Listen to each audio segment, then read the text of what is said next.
Puisque ce que nous faisons, ce n'est pas pour nous-mêmes. Si c'était pour nous, les gens nous ont proposé beaucoup de choses. Ils ont proposé des postes. Ils m'ont proposé un poste ministériel.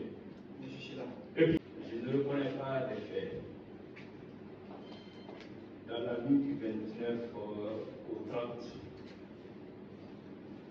aux environs de 2 heures du matin, j'étais à mon domicile, dans mon lit. J'ai eu la visite de 2 personnes encagoulées en civil, armées jusqu'aux dents, qui m'ont arrêté en Mali militaire. Ils m'ont violenté d'abord. Ils ont frappé tous mes frères qui étaient auprès de moi. Donc moi aussi, ils m'ont bien bastonné avant de me prendre et me foutre dans un véhicule. Destination, la direction centrale de l'investigation judiciaire. Personne n'est sans savoir ici que, vu le long emprisonnement que j'ai eu sous le régime de M. Alpha Condé, que jusqu'à présent je ne suis pas bien portant. C'est à l'hôpital suite au coup d'État perpétré par le CNRD, c'est-à-dire les forces spéciales, que j'ai été libéré. Alors, c'est dans cette atmosphère que je n'ai pas été très important que d'abord, j'ai été violenté le 5 juillet à notre siège, où on m'a traîné par terre devant tout le monde, et puis tout existe encore. Et lorsque j'ai voulu sortir du pays pour aller me soigner, j'ai été bloqué à l'aéroport, simplement parce que on dit que pour une tu ne peux pas voyager.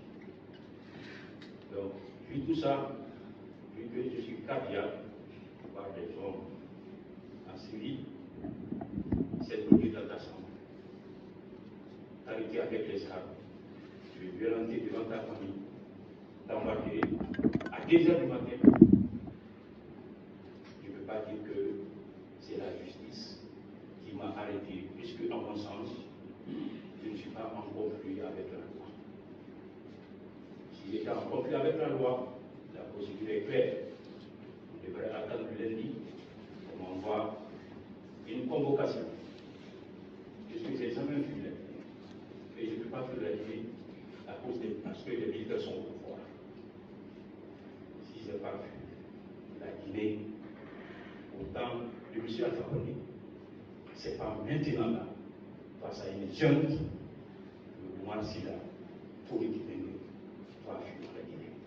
Alors j'attendais à ce qu'on m'envoie une convocation, puisque M. Béa, je pense que c'était entre vendredi et samedi, m'avait donné l'information que d'après ces informations, il est possible qu'une convocation parvienne de lundi, afin que nous nous présentons au niveau de la DPJ.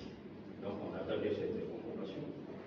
C'est à notre fort étonnement qu'on a été arrêté de cette façon la plus brutale. Et moi, et mon camarade Diallo, sans oublier Sekou à Paris, et mon camarade Lilo, qui devrait être avec nous ici, aussi a été violenté de la même manière. On dirait que nous sommes des criminels. Et pourtant, nous sommes des citoyens. Nous avons toujours lutté pour la démocratie en Guinée. Nous avons toujours lutté pour des valeurs. Pour moi, il est impossible pour nous envoyer des hommes comme ça en Syrie pour nous arrêter à des heures du matin.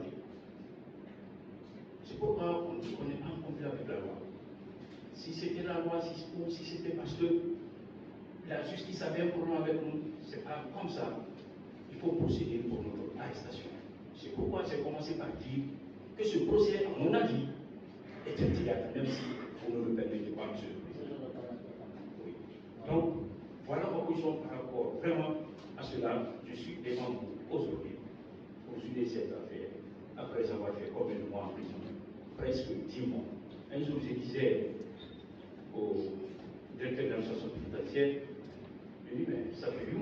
procès n'est pas validé, et en temps normal, nous ne devons plus rester ici. Puisqu'au regard de la loi, nous ne devons plus rester ici. En temps normal, nous devons prendre le bagage et sortir d'ici.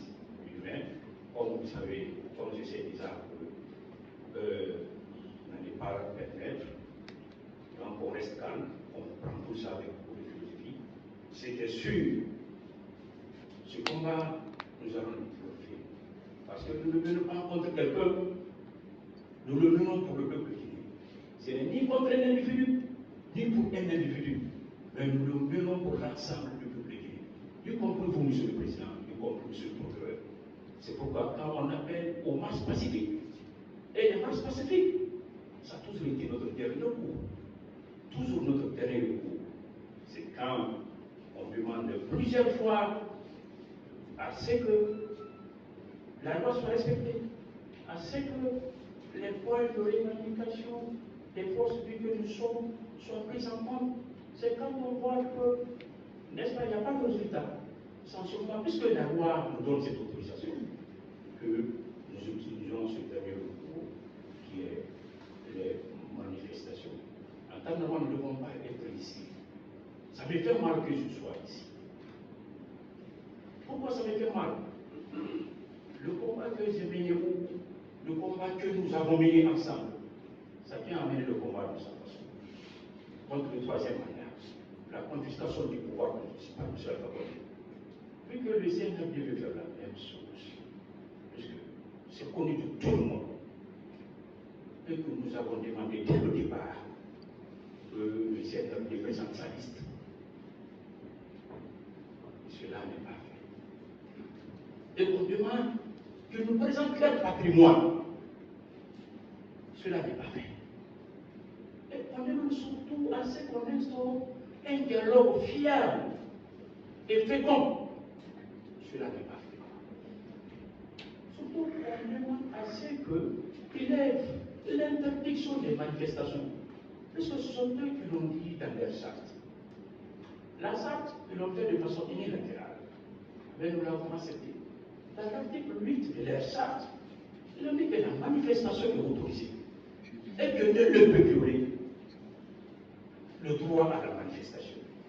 On ne peut pas savoir et on ne peut pas accepter que quelques jours après, vu qu'on ne peut pas accepter ou ne peut pas respecter leur engagement de départ, que les manifestations ne sont plus autorisées à travers un comité du secteur. Ce n'est pas la loi guinéenne qui a dit que la manifestation est interdite. La loi guinéenne est d'accord, elle a autorisé la manifestation. Un groupe ne peut pas faire un communiqué pour nous dire que cette manifestation n'est plus autorisée et que nous nous acceptons. Cette dictature, ce n'est pas possible. Ce n'est pas possible. Sinon, ce qu'on a demandé, c'est ça. Jusqu'à présent, nous réitérons cette même demande. Il faut un dialogue sérieux et profond autour de notre transition. Nous sommes là pour une transition. On ne peut pas les laisser faire tout ce qu'ils veulent. Ils doivent faire ce que la loi veut. S'ils vont outre à cela, nous allons nous opposer. Et s'il faut organiser des manifestations, nous le ferons.